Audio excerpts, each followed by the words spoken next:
So, this is the Efficacy of Note-Taking, a study and comparison on note-taking methods by me, obviously.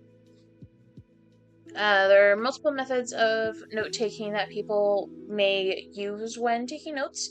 I focused on 4 main ones, and I did a little bit of research on 2 additional ones that originally I was going to also try out, but I just kind of ran out of time, and one in particular, we'll talk about it when I get to that point, one in particular wasn't exactly right for the type of research that I was doing for this project, so I have information on it, but I didn't actually practice it during this. So, the 4 study methods that I focused on were the outline method, the Cornell method, the mind map method, and the chart method. And so, here's just a few quick bullet points on each. So for the outline method, that's the one that I do all the time. Essentially, you just kind of make bullet points of what you're studying as you're going through it. It's really great when information is in a hierarchical organization. So if you're in a lecture or whatnot, if you're on paper and say, they bring up information for an earlier point, not as easy to organize it, but if you're on a laptop, it's fine. You have topics and subtopics and whatnot, and so because of that hierarchical organization, it makes it a bit easier to find certain things and to organize it. Number 2 is the Cornell method, and the Cornell method just kind of builds on the outline that you have. So essentially, you have your bullet points that you have made, but the page is split into 3 different sections, and so the main section is those notes you've taken. Off to the left is cues or the questions you have based on the notes that you've taken, and then you have a summary at the bottom. And we'll go over pictures of all of these, but it's good for expanding your thinking. It's good for finding new avenues of things to research. Like if you have one research if you have one resource and you're taking notes on it, and you're like, I wonder why such and such is a thing. Well, then you can turn around and research from that vantage point and have more thorough additional notes. So, it's also good for making sure you understand what it is that you're studying and making sure that you're comprehending it. So that's good too. Mind maps I found were best when you're starting out with a topic, when you're trying to brainstorm different things. So, for example, what I ended up doing is when I was using all these different note methods, I was using it to study epistolary fiction for my Fiction 1 class. And so I made a mind map first, kind of like, okay, I know that these books are epistolary books, and I know that, where's my brain?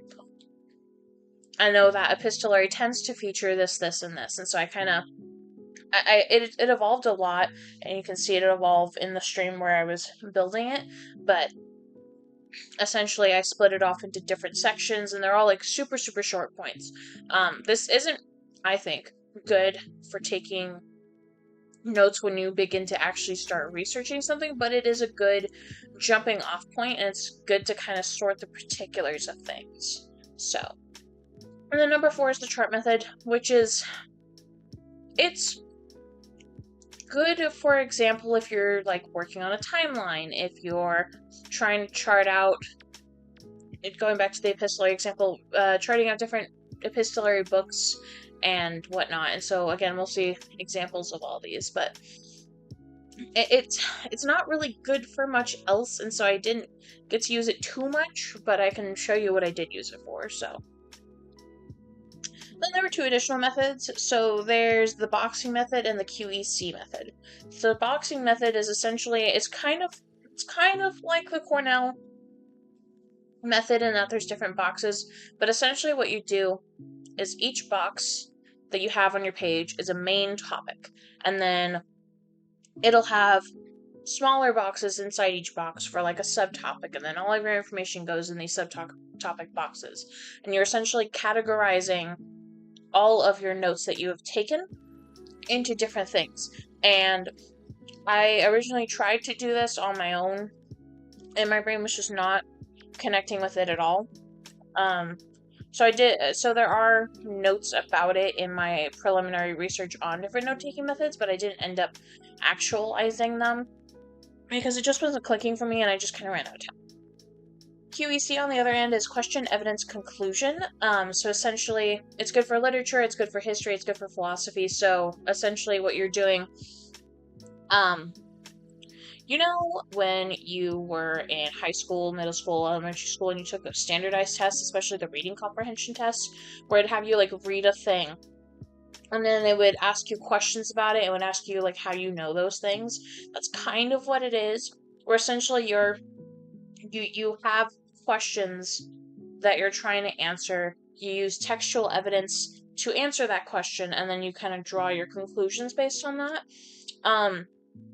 Because I was focusing more on like broader studies of epistolary and not on any actual books or anything like that, if I had focused on actual books, this method would have been really good for me. But I wasn't at that stage, and so I didn't really get to actualize it, but I do have some notes on it, so. This is an example of the outline method. This is what I tend to do. So I have just a header here of what resource I'm taking notes on, and then I hyperlink to the source, obviously. And then I just kind of have a broader topic thing. So, for example, how does correspondence function within a novel? And then the subpoints can be answers to that question, that bigger point.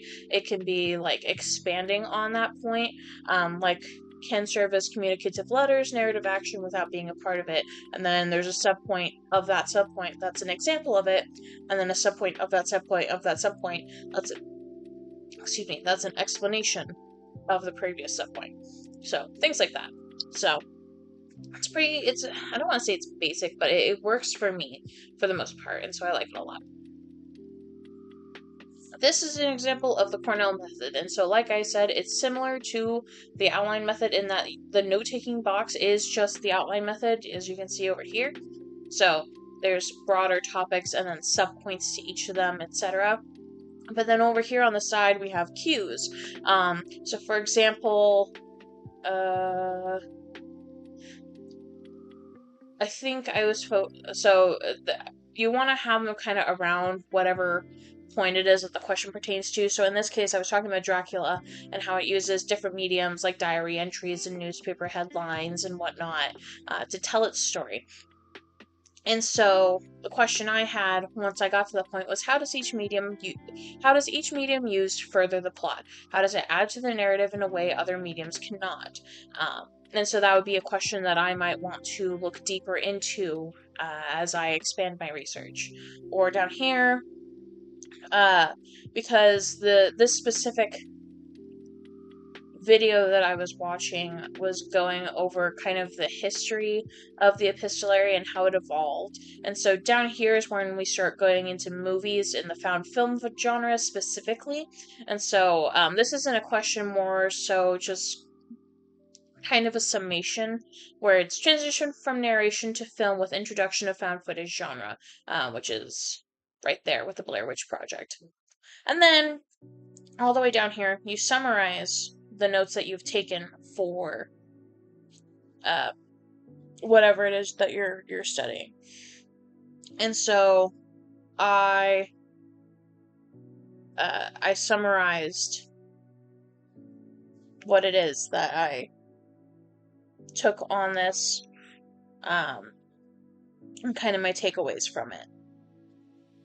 This is the mind map method, and specifically this is the mind map that I made for epistolary. This is kind of how it ended up. This isn't how it initially looked. I'm sure in a second I'll splice in samples of how it looked while I was starting to build it. But this is how it ended. So I split it into 3 different main branches. So we have books, we have types, and we have structure. And so the books get split into further subgenres. So there's contemporary, there's horror, there's sci-fi, and there's fantasy. And then just examples of books in each genre that count as epistolary. So The Tiger's Daughter, Hyperion, The Martian, Wiki History, Dracula, House of Leaves, Train Man, Perks of Being a Wallflower, stuff like that. And then in the types branch, it's just the different types of epistolary that there are and a brief explanation of them. So we have forum posts, and the explanations are actually kind of like how they're structured. So the forum posts, for example, will have date and timestamps and usernames, and maybe a thread name too, or a subthread or whatnot. Diary entries are going to have the date, and potentially the time, depending on how it's recorded, if it's a audio log, for example, or a digital diary entry. Text names, or text messages rather, will have names, usernames, and timestamps. Read receipts if you're fancy. You can use read receipts as a sort of narrative device in your epistolary book if you want to.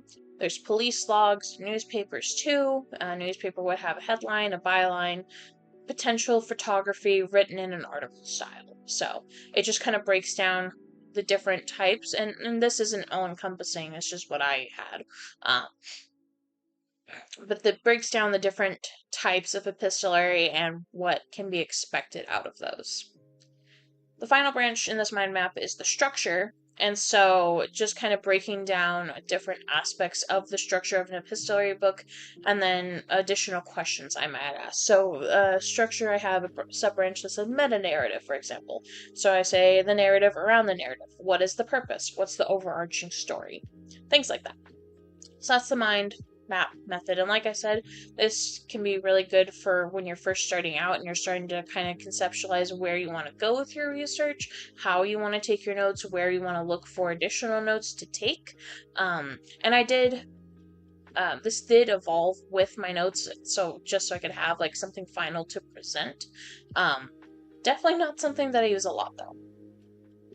And then this is the chart method. So for example, I charted different books like we saw in the mind map here. I charted out different books. I charted out their genre. I charted out what type they are and the year that they were published. Hyperion, for example, is the oldest, having been wrote in 1792. It's a series of letters, and it's a sci-fi genre work.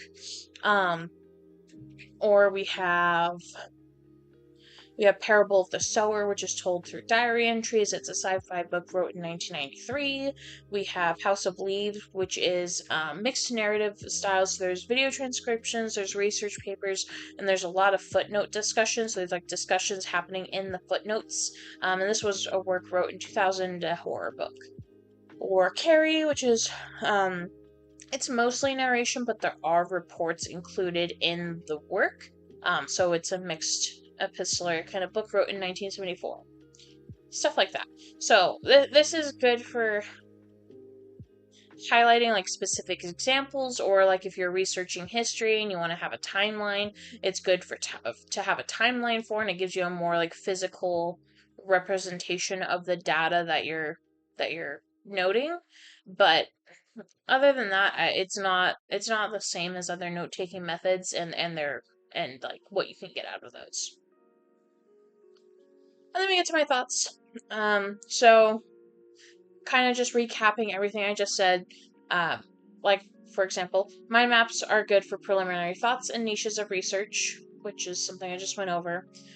Cornell has its uses for expanding on existing notes, considering alternate routes of study. Charting is good for sorting particulars.